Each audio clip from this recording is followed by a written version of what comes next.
जय हिंद दोस्तों, मैं हूं अनूप और आप सब लोग देख रहे हैं ग्लोबल कॉन्फ्लिक्ट। तो दोस्तों, आप सब लोगों को पता ही होगा कि इन्वेस्टमेंट के नाम पे किस तरीके से चाइना द्वारा श्रीलंका को कर्ज के जाल में फांस लिया गया और अब इस कर्ज के जाल से श्रीलंका को निकालने के लिए भारत द्वारा एक बहुत बड़ा हाथ बढ़ाया गया है। एक तरीके से देखे तो श्रीलंका के मुद्दे में भारत को एक हाल ही में बड़ा सफलता मिला, जबकि चाइना को हार का सामना करना पड़ा। और दोस्तों, ये सफलता है भारत के इन्वेस्टमेंट और भारत के इन्वेस्टमेंट के द्वारा श्रीलंका में बनाए जाने वाले पोर्ट को के और खबर के मुताबिक अब श्रीलंकन गवर्नमेंट की तरफ से इंडिया के फंडेड वाले पोर्ट के प्रोजेक्ट को ग्रीन सिग्नल दे दिया गया है। हाल ही में कुछ खबरों में दावा किया जा रहा है कि श्रीलंकन प्रेसिडेंट राजपक्षे की तरफ से इंडिया से $1 बिलियन के करेंसी स्वैप और करीबन $1 बिलियन के मदद भी लिया जाएगा, ताकि विदेशी कर्ज में श्रीलंका और बुरी तरीके से जकड़ न जाए। सितंबर 2020 के डेटा के मुताबिक श्रीलंका के ऊपर फिलहाल $51.5 बिलियन के विदेशी कर्ज है, जबकि दिसंबर के डेटा के मुताबिक श्रीलंका के पास फॉरेन करेंसी रिजर्व सिर्फ $5.5 बिलियन है, जबकि यही रिजर्व पिछले साल तक करीबन $7.5 बिलियन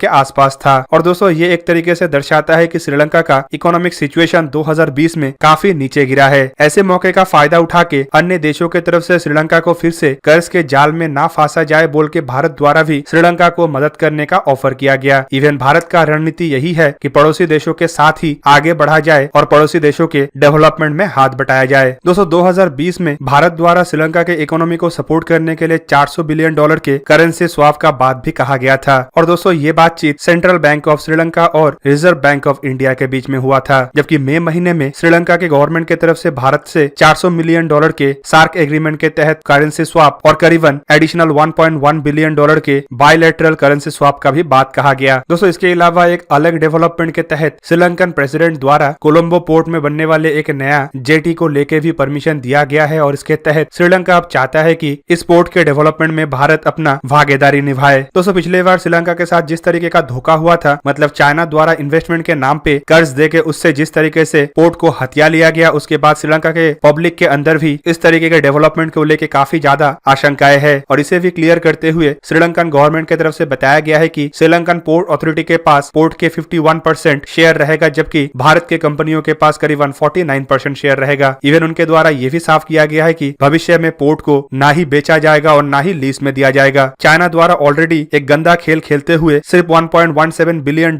की लागत से श्रीलंका के हम्बनटोटा पोर्ट को 99 साल के लिए हथिया लिया गया। और दोस्तों, ये चाइना के डेट ट्रैप का ही नीति था। इसी वजह से अब श्रीलंका चाइना के साथ अन्य प्रोजेक्टों में आगे बढ़ना नहीं चाहता है और भारत जैसे ट्रांसपेरेंट देशों के साथ चाहता है, क्योंकि भारत के नीति में काफी ज्यादा ट्रांसपेरेंसी रहता है और भारत द्वारा कभी भी किसी अन्य देश के जमीन को हथियाने का रणनीति के तहत कोई भी प्रोजेक्ट में आगे नहीं बढ़ा जाता है। भारत का ट्रैक रिकॉर्ड अफगानिस्तान के मामले में भी काफी साफ सुथरा है, जबकि इससे एक तरीके से देखे तो श्रीलंका के अंदर चाइना का ही हार हुआ। चाइना जिस तरीके से कर्ज के नाम पे श्रीलंका को पूरा हथियाने का प्रयास कर रहा था, अब श्रीलंका के अंदर ये समझ आ चुका है कि चाइना के नक्शे कदम पे चलने पे सिर्फ उसका नुकसान ही है, जबकि एक तरफा चाइना का फायदा होगा। और दोस्तों, माना जा रहा है कि इससे प्रभावित होकर अन्य देश भी अब भारत के साथ आगे जुड़ेगा और फंडेड प्रोजेक्ट की जगह में भारत की मदद से अपने प्रोजेक्टों को आगे बढ़ाएगा। तो दोस्तों, ये था आज का वीडियो। अगर आपको वीडियो अच्छा लगा तो इसे लाइक कीजिए और मेरे चैनल को सब्सक्राइब कीजिए और साथ में बना हुआ बेल आइकन को भी प्रेस कर दीजिए, ताकि आप मेरा वीडियो देख पाए सबसे पहले। जय हिंद।